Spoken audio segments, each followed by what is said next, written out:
वे तुरंत सिंहासन से उठ करके देवी पार्वती जी से मिलने के लिए चल दिए और उनके सभी भाई भी उनकी जय जयकार करते हुए उनसे मिलने के लिए आगे चले। देवी पार्वती जी ने अपने नगर के निकट पहुंचे। वहां उन्होंने अपने माता पिता और भाइयों को नगर के मुख्य द्वार पर अपना इंतजार करते पाया। वे अत्यंत हर्ष से विभोर होकर के उनका स्वागत करने के लिए खड़े थे। पार्वती जी ने हाथ जोड़ करके उन्हें प्रणाम किया। हिमालय और मैना ने अपनी पुत्री को अनेक आशीर्वाद दे करके गले लगा लिया। भाव विहल होकर के उनकी आंखों से आंसू टपकने लगे। सभी उपस्थित लोगों ने उनके मुक्त हृदय की प्रशंसा किया। वे कहने लगे, पार्वती जी ने उनके कुल का उद्धार कर दिया है, अपने मनोवांछित कार्य की सिद्धि किया है। इस प्रकार सभी प्रसन्न होकर के उनकी प्रशंसा करते हुए नहीं थक रहे थे। लोगों ने सुगंधित पुष्पों और चंदन से अन्य सामग्रियों से देवी पार्वती जी का पूजन किया। इस शुभ वेला में उन पर स्वर्ग से देवताओं ने भी पुष्प की वर्षा किया तथा उनकी स्तुति किया। उसके बाद बहुत आदर के साथ उन्हें घर की ओर ले जाया गया और विधि विधान से उनका गृह प्रवेश कराया गया। ब्राह्मणों, ऋषि मुनियों, देवताओं और प्रजापतियों ने उन्हें अनेकों शुभ व उत्तम आशीर्वाद प्रदान किए और उस शुभ अवसर पर शैलराज हिमालय ने ब्राह्मणों एवं दीन दुखियों को दान दिया। उन्होंने ब्राह्मणों के मंगल पाठ भी कराया। उन्होंने पधारे हुए सभी ऋषि मुनियों, देवताओं और स्त्री पुरुषों का आदर सत्कार किया। उसके बाद हिमालय अपनी पत्नी मैना को साथ लेकर के गंगा स्नान करने के लिए ले गए और तभी भगवान शंकर नाचते हुए नट का वेश धारण करके उनके सामने पहुंचे। उनके बाएं हाथ में सिंह और दाहिने हाथ में डमरू था। पीठ पर कथरी रखी थी। उन्होंने सुंदर लाल वस्त्र पहने थे और नाचने गाने के पूर्णतः मग्न थे। नट रूप धारण किए हुए शंकर भगवान ने बहुत सुंदर नाच किया। अनेक प्रकार के गीत गा गा करके सभी का मन मोह लिया। नृत्य करके समय में बीच बीच में शंख और डमरी भी बजा रहे थे और मनोरम लीलाएं कर रहे थे। उनके इस प्रकार के मन को हरने वाले लीलाएं देखने के लिए पूरे नगर के स्त्री पुरुष, बच्चे बूढ़े वहां गए। नट रूपी भगवान शंकर को नाचते हुए देख करके उनका गाना सुन करके सभी मनमुग्ध हो गए। परंतु देवी पार्वती से भला यह कब तक छिपता। उन्होंने मन ही मन अपने प्रिय महादेव जी के साक्षात दर्शन कर लिए। शंकर भगवान का रूप ही अलौकिक है। उन्होंने पूरे शरीर पर विभूति मल रखी थी तथा उनके शरीर पर त्रिशूल बना हुआ था। गले में हड्डियों की माला पहन रखी थी। उनका मुख सूर्य के तेज समान शोभा दे रहा था। उनके गले में यज्ञोपवीत के समान नाग लपटे हुए थे। त्रिलोकीनाथ भगवान शंकर के सुंदर मनोहारी स्वरूप का हृदय में दर्शन कर लेने मात्र से ही देवी पार्वती जी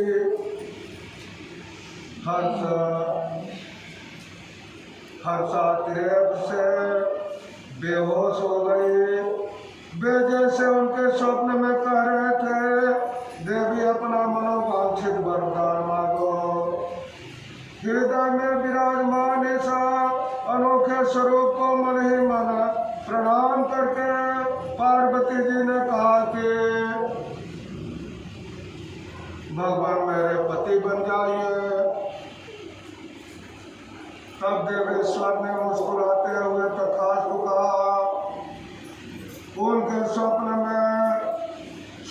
से अंतर ध्यान हो गए।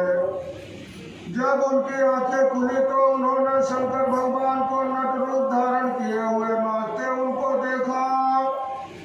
नट के रूप में स्वप्न भक्त वत्सल भगवान शंकर ने नाच गाने से प्रसन्न होकर के पार्वती जी की माता मैना सोने की थाली लेकर रत्नमणि हीरे और सोना लेकर के उन्हें भिक्षा देने के लिए आई।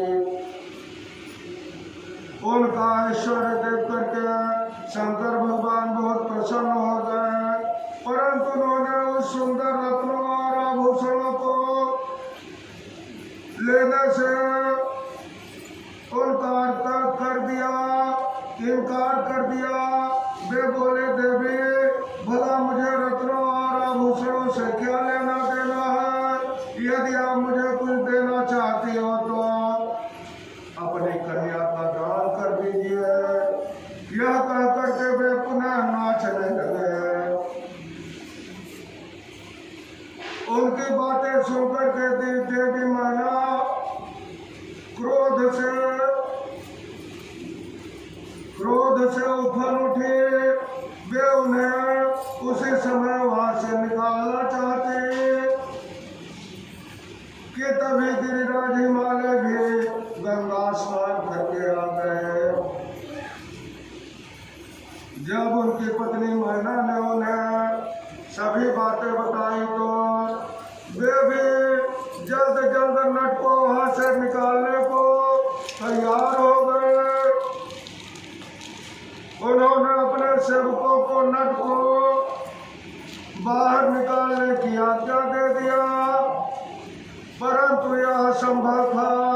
वे साक्षात शंकर भगवान भले ही नट के रूप धारण किए हुए थे, परंतु उनका शरीर अद्भुत तेज से संपन्न था। वे परम तेजस्वी दिखाई दे रहे थे। उन्हें उठा करके निकाल करके फेंकना तो दूर था, उन्हें तो छूना भी बहुत कठिन था। तब उन्होंने मैना हिमालय को अनेक प्रकार की लीलाएं रचकर दिखाई। नट ने तुरंत ही श्री हरि विष्णु भगवान का रूप धारण कर लिया।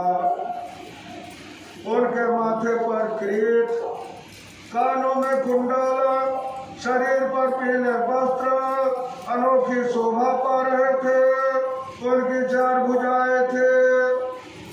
आप पूजा करते समय हिमालय और मैना ने जो पुष्प, चंदन और वस्तु अर्पित किया था, सभी उनके शरीर और मस्तक पर शोभा पा रहे थे। यह देख करके सभी आश्चर्यचकित हो गए। उसके बाद नट ने जगत की रचना करने वाले ब्रह्मा जी का चतुर्मुख रूप धारण कर लिया। उनका शरीर लाल रंग का था। वे वैदिक मंत्रों का उच्चारण कर रहे थे और उसी सभी ने उस नट भक्त वत्सल भगवान शंकर के उत्तम रूप को देखा। उनके साथ देवी पार्वती भी थी। वे रुद्र रूप में मुस्कुरा रहे थे। उनका वह स्वरूप अत्यंत सुंदर एवं मनोहारी था। उनकी यह सुंदर लीलाएं देख करके सभी आश्चर्यचकित रह गए और वे परम आनंद का अनुभव कर रहे थे। उसके बाद पुनः एक बार नट रूपी शंकर भगवान ने मैना हिमालय से उनकी पुत्री का हाथ मांगा तथा अन्य भिक्षा ग्रहण करने से इनकार कर दिया। परंतु शंकर भगवान की माया से मोहित हुए गिरिराज हिमालय ने उन्हें अपने पुत्री सौंपने से मना कर दिया। बिना कुछ भी लिए नट वहां से अंतर ध्यान हो गए। वे सोचने लगे कि शायद वे स्वयं शंकर भगवान ही थे जो स्वयं यहाँ पधार करके हमारी कन्या का हाथ मांग रहे थे और हमें अपनी माया से छल करके अपने निवास कैलाश स्थान पर वापस चले गए। यह सोच करके हिमालय और मैना दोनों ही एक पल को बहुत प्रसन्न हो गए, परंतु अगले ही पल यह सोच करके उदास हो गए कि हमने स्वयं साक्षात शंकर भगवान को बिना कुछ दिए उनका आदर सम्मान किए बिना ही खाली हाथ अपने द्वार से लौटा दिया है। वे अत्यंत व्याकुल हो गए। बोलिए